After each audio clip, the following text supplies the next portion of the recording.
All right, so one more idea I had is for people which really don't like, subscription and they want to learn a new software that's not Photoshop because they don't want to pay for it. Affinity Photo is amazing. I paid $25 for this software and it's really cool. I'm just learning it, but let me show you what you can do. So I'm going to go to Affinity Photo and I'm going to open the file that I'm going to open a raw file, which is, for example, this one. And so I come here and we can do some basic editing in the row.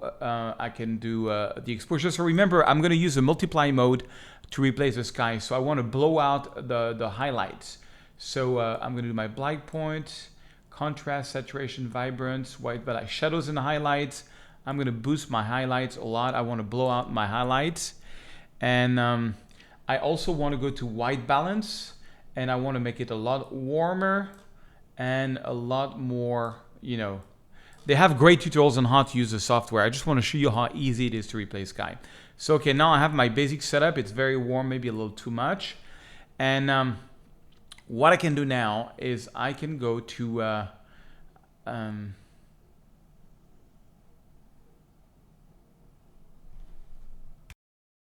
so this is their equivalent of sort of Lightroom. So you can go here and click on develop. And now it's going to develop this. And now you're like in the Photoshop part of life. And I can go here and I can go File, Place. And I can take that this exact same sky here, the golden hour sky that we've been using so far from the Florida collection. This one, for example. And now it's a huge resolution because it's 50 million pixels. You'll see it's much bigger than the photo. It takes a second to get in. Voila. So here it is, and now you can press Command T to free transform it.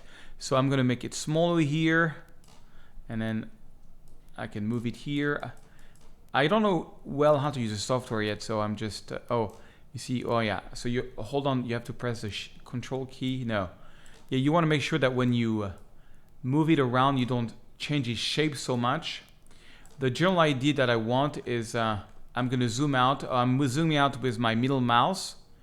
Okay, and I want to make it that it fits the screen. There's probably shortcuts. Oh, actually, I don't know why I have it several times. That's fine. I think I placed it several times. So I'm just going to erase this one, erase this one. Okay, cool. Once I'm happy with it, I'm going to put it roughly in the middle. Press Enter. Then I'm going to right click, I'm going to duplicate the sky. So now we got two. Command T, right click, and I'm going to go this time to transform flick vertical, just like we did in Photoshop. And I'm going to make this match the bottom here. Okay. Let's zoom in maybe. You can zoom in holding the Option key and the middle mouse. So I'm zooming in, it seems to be good. And then I can take these two and I can right click and I can click Merge Visible. So now they are just on their own layer. And then I can now erase that one and that layer with pressing delete. And this one I can just like we did in Photoshop, sorry, I can go here and I can put this into multiply. Okay, multiply, let me zoom in a little bit here. You have to hold on the Option key to move. Okay, and it's kind of good, but it's too strong here. So we can create a mask just like we do in Photoshop. You create a mask, click on the mask, and you press B for brush. Make sure you take a brush here.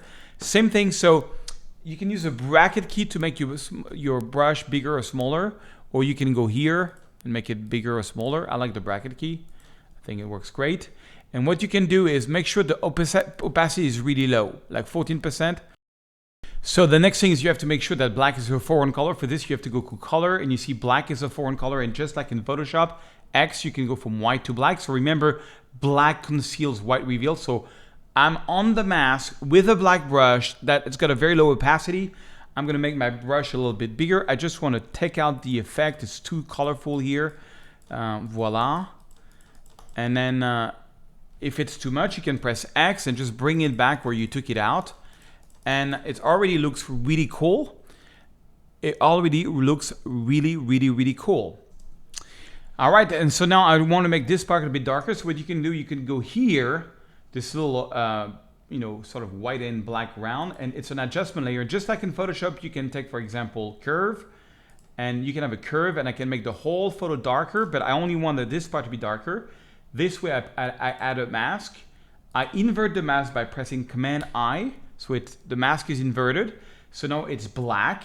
So now I have to paint with white.